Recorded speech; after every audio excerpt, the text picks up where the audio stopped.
আসসালামু আলাইকুম প্রিয় শিক্ষার্থী বন্ধুরা, আশা করি সবাই ভালো আছেন। তো আজকে আমি তৃতীয় অধ্যায় সম্পর্কে আলোচনা করব। তৃতীয় অধ্যায় আসলে সংখ্যা পদ্ধতির উপর আলোচনা করা হয়। এখানে বিভিন্ন সংখ্যার সমস্যা এবং সংখ্যার রূপান্তর, যোগ বিয়োগ এগুলো করা হয়। তো আমি আশা করছি আমার ভিডিওগুলো দেখলে আপনাদের এই সমস্যার লাঘব হবে এবং খুব সহজে জিনিসটা বুঝতে পারবেন। তো সংখ্যা পদ্ধতি শুরু করার আগে আমি সংখ্যা পদ্ধতির কিছু সংজ্ঞা দিয়ে দিতে চাচ্ছি, যেগুলো অনেক কাজে লাগে। তো আমরা সংখ্যা পদ্ধতির সংজ্ঞা দেখে নিই। প্রথমে আমরা দেখে নিব সংখ্যা পদ্ধতি কি। যে পদ্ধতির সাহায্যে আমরা গণনার কাজ সম্পন্ন করি তাকেই সংখ্যা পদ্ধতি বলে। আচ্ছা, সংখ্যা পদ্ধতির পরে সংখ্যা কি? যে উপাদান কোনো জিনিস পরিমাপ বা গণনার কাজে ব্যবহৃত হয় তাকেই সংখ্যা বলে। তারপর অঙ্ক কি? অঙ্ক সংখ্যা গঠনের ক্ষুদ্রতম একককেই অঙ্ক বলে, অথবা যেসব চিহ্ন ব্যবহার করে আমরা গণনার কাজ সম্পন্ন করি তাকেই আমরা অঙ্ক বলতেছি। ঠিক আছে, কতগুলো অঙ্কের সমন্বয়ে সংখ্যা গঠিত হয়। এখন আমরা দেখব সংখ্যা পদ্ধতির প্রকারভেদ। সংখ্যা পদ্ধতি প্রধানত দুই প্রকার। আচ্ছা, এই যে দুই প্রকার সংখ্যা পদ্ধতি আছে, প্রথমটা হচ্ছে পজিশনাল, দ্বিতীয়টা হচ্ছে নন পজিশনাল। পজিশনাল সংখ্যা পদ্ধতি, পজিশন মানে কিন্তু অবস্থান। যে সংখ্যা পদ্ধতিতে কোনো সংখ্যা তার অবস্থানের উপর নির্ভর করে তাকেই বলতেছি পজিশনাল সংখ্যা পদ্ধতি। নন পজিশনাল সংখ্যা পদ্ধতি কাকে বলে? যে সংখ্যা পদ্ধতিতে কোনো সংখ্যা তার অবস্থানের উপর নির্ভর করে না তাকেই নন পজিশনাল সংখ্যা পদ্ধতি বলে। তো আমাদের মূল আলোচনা কিন্তু পজিশনাল সংখ্যা পদ্ধতি নিয়ে। তার আগে আমরা দেখব নন পজিশনাল সংখ্যা পদ্ধতির ব্যাখ্যা দেখব একটু। ঠিক আছে, নন পজিশনাল সংখ্যা পদ্ধতি একটা প্রাচীনতম উপায়। রোমানরা বা মায়ানরা, প্রাচীন ভারতীয় মানুষেরা, মিশরীয়রা এগুলো ব্যবহার করতো। ঠিক আছে, এগুলা প্রত্যেকটা বই ইতিহাসের মতো করে দেওয়া আছে। শূন্য কোথা থেকে আসলো, বীজগণিত কেমন করে আবিষ্কার হলো, পজিশনাল সংখ্যা পদ্ধতি তৈরির পিছনে কিন্তু নন পজিশনাল সংখ্যা পদ্ধতির একটু কি রয়েছে, অবদান রয়েছে। তো এটা আপনারা দেখে নেবেন। হ্যাঁ, তো আমরা একটা উদাহরণ দিই, মানে আপনারা উদাহরণ আসতে পারে যে নন পজিশনাল সংখ্যা পদ্ধতি একটা উদাহরণ দাও, তখন আপনারা রোমান বা ইটালিক উদাহরণ দিবেন। দেখেন 1 নাম্বার, এটা 1 2 3, এভাবে। এইগুলো আপনারা নিশ্চয়ই দেখবেন কোয়েশ্চেনে থাকবে, বহুপদী কোয়েশ্চেনে আছে, তাই না? এগুলো হচ্ছে নন পজিশনাল সংখ্যা পদ্ধতির উদাহরণ। এগুলো ইটালিক না, এগুলো ইটালিক বহুপদী কোয়েশ্চেনে আপনাদের এরকম আছে 1 2 3 4, তাই না? আচ্ছা, এগুলো হচ্ছে তাহলে নন পজিশনাল। এখন আমরা দেখব পজিশনাল সংখ্যা পদ্ধতি কত প্রকার। পজিশনাল সংখ্যা পদ্ধতি বা বেসের উপর ভিত্তি করে সংখ্যা পদ্ধতি 4 প্রকার। আচ্ছা, তাহলে পজিশনাল সংখ্যা পদ্ধতি কত প্রকার? 4 প্রকার। বাইনারি, অক্টাল, ডেসিমেল বা দশমিক এবং হেক্সাডেসিমেল। ঠিক আছে, এই 4 প্রকার হচ্ছে আমাদের পজিশনাল সংখ্যা পদ্ধতি। তাহলে কি কি আছে? বাইনারি, অক্টাল, ডেসিমেল বা দশমিক এবং হেক্সাডেসিমেল। তো এখন এই পজিশনাল সংখ্যা পদ্ধতি ব্যাখ্যা করার আমি আগে বলে নিচ্ছি বেস বা ভিত্তি কি। তাহলে কোন সংখ্যা পদ্ধতিতে যতগুলো অঙ্ক বা চিহ্ন ব্যবহৃত হয় তার মোট সংখ্যাকেই ওই সংখ্যা পদ্ধতির বেস বা ভিত্তি বলে। এই টেবিলে লক্ষ্য করুন, এই টেবিলে আমাদের যে পজিশনাল সংখ্যা পদ্ধতি তার এই হচ্ছে টেবিল সম্পূর্ণটা। এখানে বেস সহ ব্যবহৃত অঙ্ক এবং উদাহরণ সবকিছু দেওয়া আছে। তো টেবিলটা একটু বোঝার চেষ্টা করুন। বাইনারি সংখ্যা পদ্ধতি, এর বেস বা ভিত্তি হচ্ছে 2 ব্যবহৃত অঙ্ক। তার মানে এখানে 2টি অঙ্ক ব্যবহৃত হবে, কারণ মোট ব্যবহৃত চিহ্নের সংখ্যার সমষ্টিকে কি বেস বলতেছে। 2টা অঙ্ক 0 এবং 1 ব্যবহৃত হবে। এবং এর উদাহরণ কি হবে? উদাহরণ দিলে 0 ও 1 দিয়ে কিন্তু গঠিত হবে। তাহলে এই যে একটা উদাহরণ দিচ্ছি, দেখেন এই উদাহরণটা কিন্তু শুধু 0 এবং 1 আছে। তাহলে এই যে বাইনারি অঙ্কে 0 ও 1 দ্বারা গঠিত হবে, এটা একটা উদাহরণ, তাই না? তারপর দেখুন অক্টাল সংখ্যা পদ্ধতি। অক্টাল সংখ্যা পদ্ধতির বেস কত? 8। তাহলে 0 থেকে 7 পর্যন্ত এখানে 8টি অঙ্ক ব্যবহৃত হবে। দেখেন 0 থেকে 7 পর্যন্ত। তারপর উদাহরণ দিচ্ছি হচ্ছে এটার উদাহরণ 7 5 0, মানে 7 5 এবং 0। মানে এই যে সংখ্যাটা, এই সংখ্যাটার প্রত্যেকটি উপাদান কিন্তু এখানে থাকবে। 7 কিন্তু এখানে আছে, 5ও এখানে আছে এবং 0ও কিন্তু এখানে আছে, তাই না? এবার আমরা দেখবো ডেসিমেল বা দশমিক সংখ্যা পদ্ধতি। ডেসিমেল বা দশমিক সংখ্যা পদ্ধতি কিন্তু বেস 10। ঠিক আছে, এটা 0 থেকে 9 পর্যন্ত 10টি অঙ্ক ব্যবহৃত হবে। এর উদাহরণের মধ্যে 9ও কিন্তু এখানে আছে, 3ও এখানে আছে, 2ও এখানে আছে, তাই না? যে মানুষ কিন্তু এই ডেসিমেল সংখ্যা পদ্ধতি ব্যবহার করে।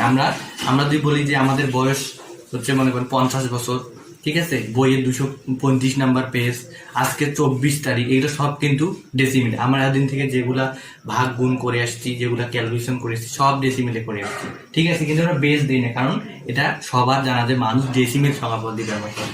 আচ্ছা, তারপরে আমরা দেখবো হেক্সাডেসিমেল সংখ্যা পদ্ধতি, তাই না? হেক্সাডেসিমেল সংখ্যা পদ্ধতির বেস কত? 16। তাহলে 0 থেকে 9 পর্যন্ত এখানে 10টি, এবং তারপরে আছে A B C D E F. এর মান কিন্তু 10, ঠিক আছে, কিন্তু এর বিপরীতে কিন্তু আপনি 10 লিখতে পারবেন না হেক্সাডেসিমেলে, কারণ হেক্সাডেসিমেলে 10 বলতে কোনো কথা নেই। 10-এর পরিবর্তে কি আছে? এ আছে। কিন্তু আপনি হিসাব করার জন্য 10টাকে মান হিসেবে ব্যবহার করতে পারেন, কিন্তু আপনি 10 লিখতে পারবেন না, ঠিক আছে? তাহলে এ এর মান 10, বি এর মান 11, সি এর মান কত? 12, ডি এর মান 13, ই এর মান 14, এফ এর মান 15। এবং এটার উদাহরণ কি? এ 05 দিচ্ছেন, দেখুন এ কিন্তু এখানে আছে, 5ও এখানে আছে, 0 এখানে আছে, তাই না? আর বেস কত? 16। আচ্ছা, কম্পিউটারে কিন্তু বাইনারি সংখ্যা পদ্ধতি ব্যবহার করে, ঠিক আছে? কম্পিউটার বাইনারি সংখ্যা ব্যবহার করে। কম্পিউটার শুধু 0 এবং 1 বুঝে। কম্পিউটার যা কিছু কাজ সব কিন্তু 0 এবং 1 দিয়ে করে। 0 মানে কম্পিউটার অফ, আর 1 মানে 1। 0 মানে ডাউন, 1 মানে আপ। ঠিক আছে, তো এই চারটা সহজে মনে রাখার কিছু উপায় আছে। দেখেন, বেস বা ভিত্তি এবং ব্যবহৃত অঙ্ক। এর বেস বা ভিত্তি কত? 2, কিন্তু এর ব্যবহৃত সর্বোচ্চ অঙ্ক কোনটি? 1। এতে কিন্তু 2 হবে না। বেস বা ভিত্তি কিন্তু 2, কিন্তু সর্বোচ্চ ব্যবহৃত অঙ্ক কত? 1। বেস বা ভিত্তি, অক্টালের বেস বা ভিত্তি 8, এখানে সর্বোচ্চ ব্যবহৃত অঙ্ক কোনটি? 7। ডেসিমেলের বেস বা ভিত্তি কত? 10, সর্বোচ্চ ব্যবহৃত অঙ্ক কোনটি? 9। হেক্সাডেসিমেলের বেস বা ভিত্তি 16, কিন্তু সর্বোচ্চ এখানে ব্যবহৃত অঙ্ক কোনটি? এফ। এফ এর মান কত? 15, ঠিক আছে না? তাহলে যার বেস বা ভিত্তি যত, তার সর্বোচ্চ অঙ্ক বা বৃহত্তম অঙ্কটি হবে কত? তার থেকে 1 কম। কারণ আপনারা হয়তো ক্লাস 3-4 পড়েছেন যে 3 অঙ্ক বিশিষ্ট সর্ববৃহৎ সংখ্যা কোনটি। তখন আমরা কি লিখছিলেন? 3টা 9 লিখেছিলেন, তাই না? ওটা একটু খেয়াল করুন। 3 অঙ্ক বিশিষ্ট সর্ববৃহৎ সংখ্যা কোনটি, মানে 3টা অঙ্ক থাকবে এবং সর্ববৃহৎ সেটি সংখ্যা। তো আমরা তো ডেসিমেল সংখ্যা পদ্ধতি ব্যবহার করি। ডেসিমেল সংখ্যা পদ্ধতির সর্ববৃহৎ অঙ্ক কোনটি? 9। তাহলে আমি 3টা 9 লিখবো, যেহেতু 3 অঙ্ক দ্বারা গঠিত। আচ্ছা, আমি যদি এখন বলি 3 অঙ্ক বিশিষ্ট সর্ববৃহৎ বাইনারি সংখ্যা কোনটি, তাহলে কি হবে উত্তর বলুন তো? একটু ভেবে বলুন। আচ্ছা, আমি ধরে নিচ্ছি আপনার উত্তরটা ঠিক আছে। তো 3 অঙ্ক বিশিষ্ট সর্ববৃহৎ বাইনারি অঙ্ক হচ্ছে এইটা। আচ্ছা, এখন যদি আপনাদের বলে 3 অঙ্ক বিশিষ্ট সর্ববৃহৎ অক্টাল সংখ্যা কোনটি, তখন কি হবে? তাহলে আমি 3টে 7 লিখে দেব এইভাবে, তাই না? আচ্ছা, এবার 3 অঙ্ক বিশিষ্ট সর্ববৃহৎ হেক্সাডেসিমেল সংখ্যা কোনটি? তখন আমি কি করবো? 3টা এফ লিখে দিব, তার বেস কত দিব? 16, ঠিক আছে? আচ্ছা, এখন একটা প্রশ্ন, সহজ একটা প্রশ্ন, এটা অনুধাবনে আসে, খ নাম্বারে আসে।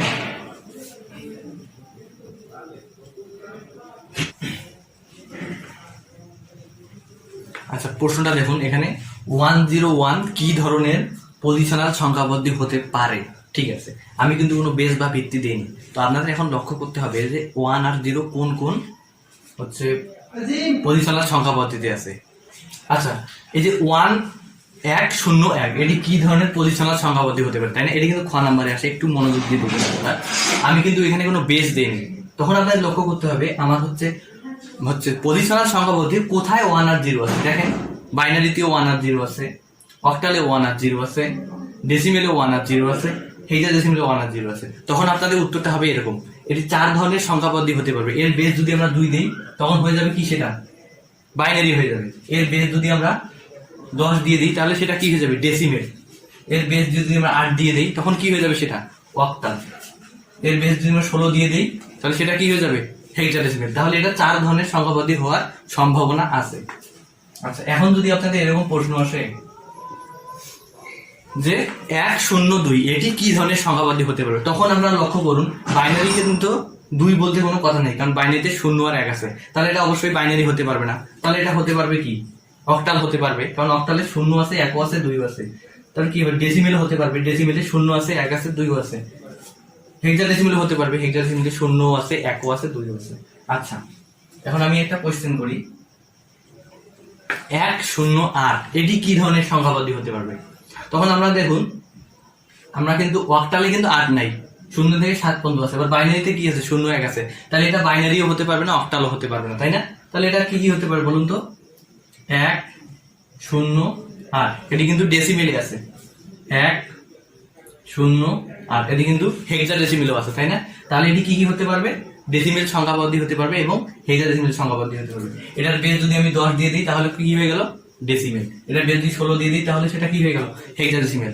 আচ্ছা, এবার আমরা লাস্ট কোয়েশ্চেন 10 এ দিয়ে দিলাম এখানে। এটি কি ধরনের সংখ্যা পদ্ধতি হতে পারবে? তো আমার লক্ষ্য করুন, এ কিন্তু আমার কিছুতেই নেই, বাইনারিতেও নাই, অক্টালেও নাই, আমার ডেসিমেলেও নাই, কিন্তু হেক্সাডেসিমেলে আছে। তাহলে এটি শুধু হেক্সাডেসিমেল সংখ্যা পদ্ধতি হতে পারবে। আচ্ছা, আশা করি সবাই আজকের ক্লাসটি বুঝতে পেরেছেন। আর ক্লাস ভিডিওগুলো নিয়মিত দেখবেন, প্র্যাকটিস করবেন। Practice makes a man perfect. আমার জন্য সবাই দোয়া করবেন। সুস্থ থাকবেন। আল্লাহ হাফেজ। আসসালামু আলাইকুম।